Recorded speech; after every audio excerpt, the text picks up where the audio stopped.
De retour sur le plateau de la tranche info, place maintenant au focus et au jeudi anthropologie et nous accueillons notre expert des humanités classiques, Nyosire Kalala Omotunde. Bonsoir monsieur Omotunde. Bonsoir et bonsoir à toute la Guadeloupe et au-delà. La chose que je voulais montrer, c'est déjà notre cher Guy Alovo, qui est un docteur grand spécialiste et qui a fait une intervention dans le cadre des universités d'été de l'Institut Africa Bat à Paris sur la césarienne. Et c'est intéressant de voir son document. Je ne sais pas si vous avez jamais vu cette image. C'est le témoignage d'un explorateur. Donc, ces explorateurs ont ramené ce témoignage. Voilà, c'est en Ouganda. C'est Muzungu, on les appelle, ces chirurgiens. Voilà, qui sont en train de pratiquer. C'était en 1879 où ce geste chirurgical a eu lieu. C'est une césarienne. Alors, le texte dit que le chirurgien sait bien laver la main. Donc, quand on nous dit que c'est un médecin hongrois qui a inventé l'asepsie des mains parce qu'il s'est aperçu qu'il y avait trop de femmes en couche qui s'infectaient lors de l'accouchement et donc il fallait bien se laver les mains. C'est ce qui est enseigné à l'école des infirmières, naturellement. Il faut savoir les remettre à leur place. Parce que c'est parce que l'histoire, si on était honnête, devait retenir. Donc, il se lavait bien les mains. Après s'être lavé les mains, il s'aseptisait avec un alcool fabriqué par lui-même à base de jus de banane. Donc, fermenté, distillé, tout ça. Et c'est cette même substance qu'il utilisait pour badigeonner, c'est-à-dire stériliser la partie à opérer, pour tuer les microbes qui sont sur la peau et tout ça, avant de pratiquer son incision. Bien sûr, il n'utilisait pas de gros instruments grossiers comme ça. Vous verrez, je vous ai donné jusqu'aux lames, à la forme des lames de bistouri d'aujourd'hui. C'est inventé depuis fort longtemps avant que les Européens ne sachent fabriquer une incision sur la moindre cicatrice. Et la manière dont il a réalisé cette intervention avec la codification de l'opération, parce que quand on fait quelque chose d'improvisé et qu'on fait à côté quelque chose de bien codifié, dont on a l'habitude de réaliser le geste, on voit tout de suite la différence. Le témoignage dit la manière codifiée dont ils ont réalisé les différentes étapes opératoires, ça veut dire que c'est un truc qu'ils ont l'habitude de faire. Lui, il est venu voir ce jour-là, ce n'est pas la première fois qu'ils font ça. C'est sa conclusion. Et à cette époque-là, et il dit bien, la mère et l'enfant sont sortis vivants. À cette époque-là, la césarienne en Occident, soit le bébé mourait, soit l'enfant, il fallait faire un choix. Parce qu'on ne pouvait pas sortir les deux vivants.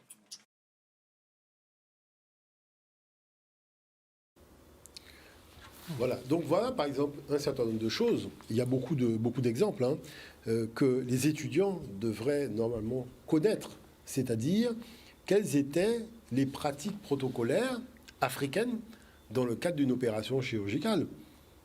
C'est vrai qu'il y a des opérations qui nous surprennent par le fait que le malade, on va endormir uniquement la zone qu'on opère et le reste va fonctionner. Donc il peut même voir son bras ouvert et parler avec quelqu'un alors qu'on est en train de lui enlever une flèche dans le bras. C'est-à-dire c'est des choses extra. Et il y en a vraiment pas mal. Donc il y a des choses qui sont assez marquantes. Nous avons une tradition de médecins, praticiens en phytothérapie, mais s'il faut passer à un niveau supérieur pour faire face donc à l'adversité que nous avons dans le domaine de la santé, eh bien, on va le faire avec le concours de tous. Il y en aura un expert qui va former d'autres experts pour résoudre des problèmes. C'est ça qui raconte, en fait, M. Ménégan. C'est intéressant de regarder le document suivant. On part pour le deuxième document. Il est professeur, il s'appelle Jérôme Fagla Médégan, médecin et professeur de biochimie. Ça vous ramène à l'enfance, car il vous a connu toute petite, je vous demande de l'applaudir. Vous avez fait beaucoup de recherches et vous avez mis au point un médicament pour lutter contre la trébanocytose, qui est une maladie qui fait aujourd'hui des ravages, autant de ravages dans le monde que le sida et le paludisme. C'est quoi cette maladie? C'est une maladie du sang? Oui, c'est une maladie du sang qu'assez curieusement, que ne font que les Africains. Ah oui. Et vous avez trouvé un remède, mais pour ça, il faut évidemment des moyens. Et le médicament est déjà distribué?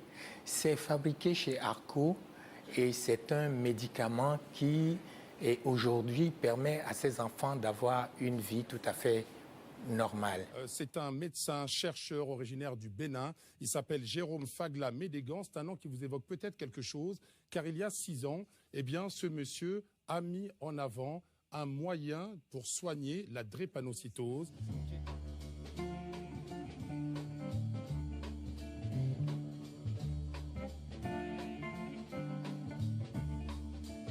Il y a un premier roi ici au Dahomey qui a créé le royaume du Dahomey.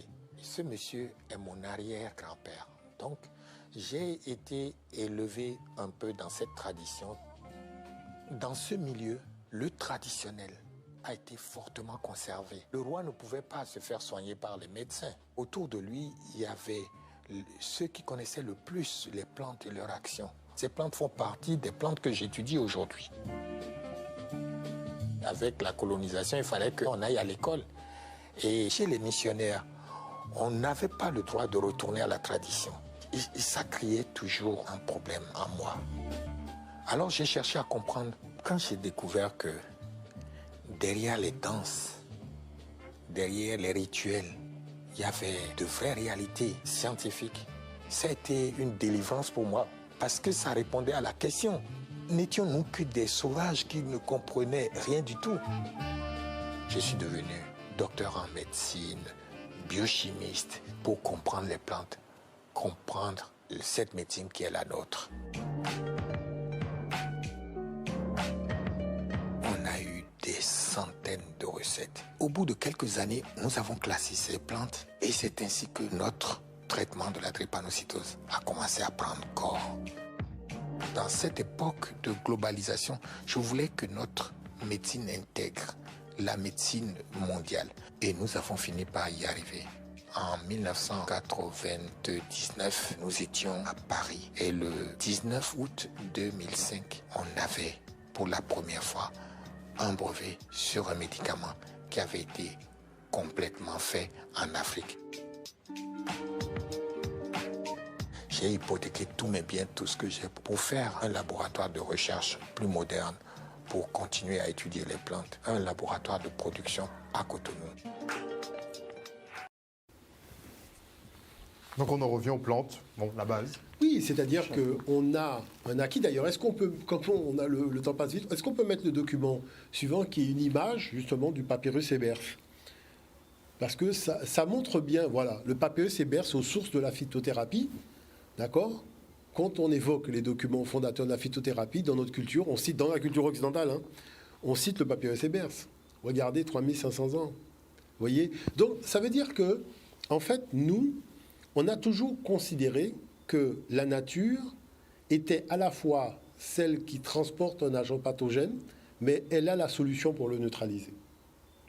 Et dans cette nature, donc vous avez vu, il y a des acides naturels, il y a des tisanes, il y a des huiles, il y a de la terre, hein, l'argile verte, l'argile rouge, d'accord, l'argile blanche aussi. Il y a les racines des arbres, il y a les écorces des arbres, il y a les feuilles des arbres. Et depuis la nuit des temps, le monde du Sud s'est toujours soigné avec les plantes. Le monde du Nord, qui a été l'élève du monde du Sud depuis l'Égypte, a commencé par cela, mais au fur et à mesure que la technicité s'est améliorée, on a cherché à fabriquer en artificiel ce que la nature faisait au naturel. Pétrole partout. Et donc, pétrole. Résultat des courses, ça fait qu'effectivement, on a une dérive du chimique. Tandis que nous sommes l'opposé, nous sommes dans le naturel. Maintenant, dans le naturel, il faut une expertise. Et c'est pour ça que j'apprécie la démarche du docteur Médégan, c'est cette expertise. Maintenant, quand vous avez l'expertise et que vous trouvez un médicament, il y a quand même un hic. Comment informer les concernés, c'est-à-dire la communauté internationale concernée par le problème? Parce que vous voyez que on a beau dire, on a beau faire, mais ce monsieur, beaucoup de personnes ne savent même pas qu'il a trouvé un médicament. C'est quelque chose qui remonte à au moins 14 ans, voyez, et on est en train de faire du neuf avec du vieux, alors que lui, ça fait longtemps qu'il a dit que moi, je guéris les gens et que j'ai un brevet. Enfin, vous avez vu les photos à ce niveau-là. Donc, il y a ça à faire. Maintenant, c'est vrai que derrière, si on peut voir les 2 derniers documents... Place à la santé. Bonjour, toute cette semaine nous nous intéressons à l'histoire de la médecine et nous allons remonter le temps avec le professeur Jean-Noël Fabiani. Il est chirurgien mais aussi auteur de l'incroyable histoire de la médecine. Il nous raconte aujourd'hui quelles étaient les spécificités de la médecine égyptienne. Alors, ce qui intéresse beaucoup les Égyptiens dans leur médecine, c'est le cœur. Le cœur, c'est au centre de tout. C'est le seul organe véritablement qu'ils considèrent comme porter toute la pensée de l'homme. Et donc, ils font des choses très importantes en observant bien. L'infarctus du myocarde, par exemple, est très bien décrit. En revanche, il y a un mystère chez les Égyptiens, c'est que pendant 3000 ans, ils vont embaumer des corps sans en tirer des connaissances anatomiques qui auraient pu être des connaissances extraordinaires. Il n'y a aucune connaissance anatomique qui vienne de la médecine égyptienne. Si vous êtes curieux des origines de la médecine, le livre L'incroyable histoire de la médecine du professeur Fabiani est paru aux éditions Les Arènes BD. À demain.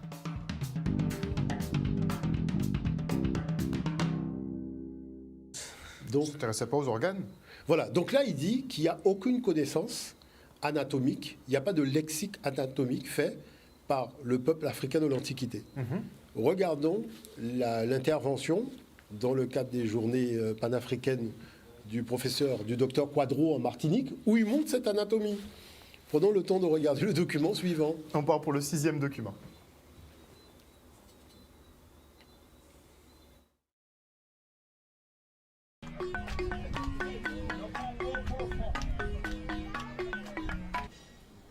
Alors nous allons en venir à l'anatomie. Les listes d'anatomie humaine sont relevées, elles sont depuis l'Ancien Empire, qui s'étend depuis 3400 jusqu'à 2160 de l'ère africaine, et figurent dans les textes médicaux et chirurgicaux. Donc chaque os est nommé avec son nom en médonnées de chair. Chaque partie de l'encéphale est nommée par son nom. Voilà, vous voyez le travail pointu qu'ont fait les aînés de l'humanité. Et en tout cas, c'est l'anatomie qui est le socle donc, de la médecine et de la chirurgie. Et donc de la clinique. Alors là, vous voyez qu'il s'agit de l'anatomie d'un crâne. Et ce qu'on peut voir, c'est que l'ensemble des dénominations sont en hiéroglyphes. Et c'est ça qui atteste de cette antériorité très très ancienne.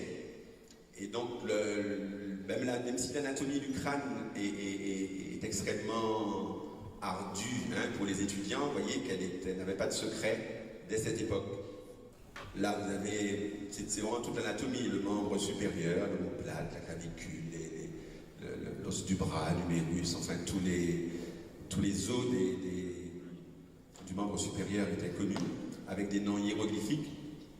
Là encore, les os du membre inférieur étaient connus aussi, avec la hanche, les crides, le fémur, l'articulation vraiment du genou, enfin tout est bien attesté.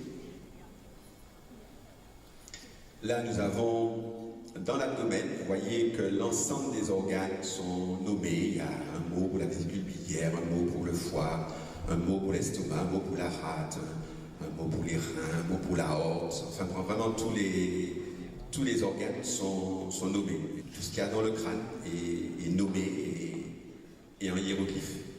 Donc, qui remonte à moins 4000 ans avant notre ère. Les organes internes aussi sont connus. Vous voyez, toute l'anatomie était connue. Les parties génitales de l'homme, l'intestin, tout était nommé. Le squelette aussi, voilà, tous les os sont nommés, il n'y a pas d'os oublié.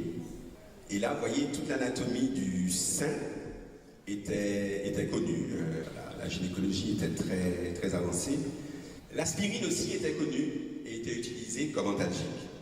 Vous voyez, les deux à votre droite sont les bistouris trouvés donc à Kemet. Et puis les autres sont ceux d'aujourd'hui. Vous voyez que déjà la forme avait été trouvée et ils étaient en bronze et il y a peu d'évolution. Voilà encore des bistouris qui sont exposés. Je vous remercie de votre attention et puis si vous avez des questions, ce sera avec plaisir. C'est pour ça que c'est important, justement, un certain nombre de travaux faits par Richard Alain Jean, par exemple, qui est aussi égyptologue, et le professeur Fischer, qui sont qui ont passé cette barrière du on n'a rien, qui sont rentrés dans les papillons de médecine et qui ont vu qu'effectivement, il y a un lexique. Vous ne pouvez pas avoir des traités de chirurgie et vous ne connaissez pas les organes, vous ne connaissez pas les os. Ça n'a pas de C'est-à-dire, sens. vous Ça n'a aucun racontez sens. n'importe quoi. Merci beaucoup en tout cas, professeur, pour ce décryptage justement sur la phytothérapie africaine qui n'a rien à envier effectivement à la médecine européenne qui s'inspire de toute façon De cette médecine traditionnelle africaine. Donc, on espère que vous avez passé un bon moment en notre compagnie. Le jeudi anthropologie revient la semaine prochaine. Passez une excellente soirée à l'écoute de nos programmes. Bisous bisous.